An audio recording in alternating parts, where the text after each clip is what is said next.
আধুনিক যুগে এসেও কুসংস্কারের শেকল ভাঙতে পারেনি অনেক গ্রামীণ জনপদের মানুষ। সাপে কাটলে ওঝার ঝাড়ফুঁক বা মন্ত্র পাঠেই বিষ নামে এমন ভ্রান্ত ধারণায় মগ্ন তারা।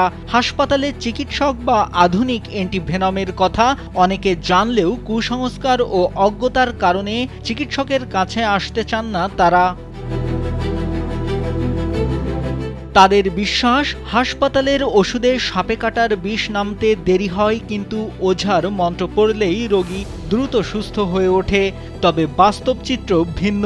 ঝাড়ফুঁকে সময় নষ্ট হওয়ার কারণে অনেক রোগীকে হাসপাতালে নেওয়ার আগেই মৃত্যুর কোলে ঢলে পড়তে হয়। নিন মজাদার গোলমার্ক পপ, কুড়মুড়ে বাইটে ফুরফুরে লাইফ। এমনই এক জনপদ ঝিনাইদহের শৈলকুপা উপজেলা।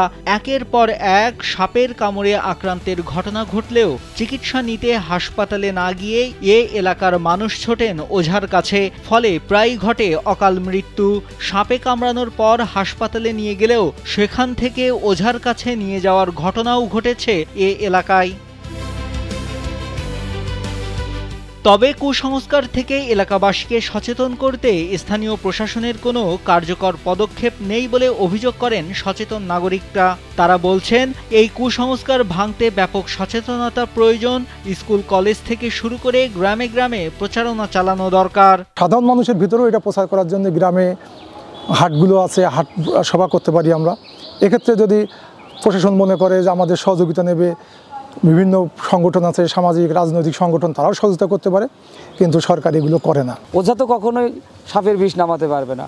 একমাত্র হসপিটাল কর্তৃপক্ষ অ্যান্টিভেনমের মাধ্যমে এই রোগীকে সুস্থ করতে পারবে। 4 বছরের বেশি সময় ধরে এই এলাকায় সাপে কাটা রোগীদের হাসপাতালমুখী করতে ও কুসংস্কার থেকে বের করতে কাজ করছে একটি স্বেচ্ছাসেবী সংগঠন।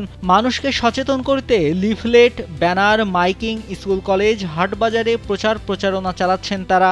প্রতিটা স্কুল, মাদ্রাসায়, কলেজে গিয়ে শিক্ষার্থীদের সামনে শিক্ষকদের সহযোগিতায় আমরা আমাদের যে বক্তব্যগুলো সেটা বলি যে আসলে সাপে কাটলে কেন আমরা হাসপাতালে যাব, আর কেন এবং ওঝা এবং কবিরাজের কাছে যাব না, এই বিষয়গুলো শিক্ষার্থীদেরকে আমরা উৎসাহিত করি। সাপের কামড়ে মৃত্যুর সংখ্যা কমাতে ও এ এলাকার মানুষদের সচেতন করতে নানা কার্যক্রম চলমান আছে বলে জানালেন শৈলকুপা স্বাস্থ্য কর্মকর্তা রাশেদ আল মামুন। বাড়ির আশেপাশে ঝাড় জঙ্গলগুলো পরিষ্কার করা রাখা এবং বাড়ির ঘরের ভিতরে মুরগি প্রতিপালন না করা, ওঝার কাছে না যায়, এই ধরনের শিক্ষা আমরা চেষ্টা করছি মানুষকে যাতে স্বাস্থ্য সচেতন হয় এবং মানুষ কবিরাজে বিশ্বাস না করে, সাপুড়ে বিশ্বাস না করে আমাদের হেলথ কমপ্লেক্সে আসলে আমরা এখানে চিকিৎসা দেব। এদিকে সাপের কামড়ে ওঝার কাছে যাওয়া ঠেকাতে সরকারিভাবে কার্যকর কোনো ভূমিকা দেখা না গেলেও উপজেলা নির্বাহী কর্মকর্তা বলছেন, এলাকাবাসীকে সচেতন করতে নানা পদক্ষেপ নেওয়া হচ্ছে।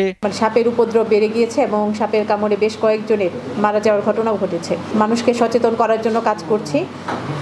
মানুষকে বলা হচ্ছে যে আপনারা সাপে কামড়ের সাথে সাথে হাসপাতালে নিয়ে আসবেন, কোনো ওঝার কাছে নেবেন না। ওঝাদেরকেও আমরা কিন্তু স্থানীয়ভাবে তাদেরকে সতর্ক করা হয়েছে।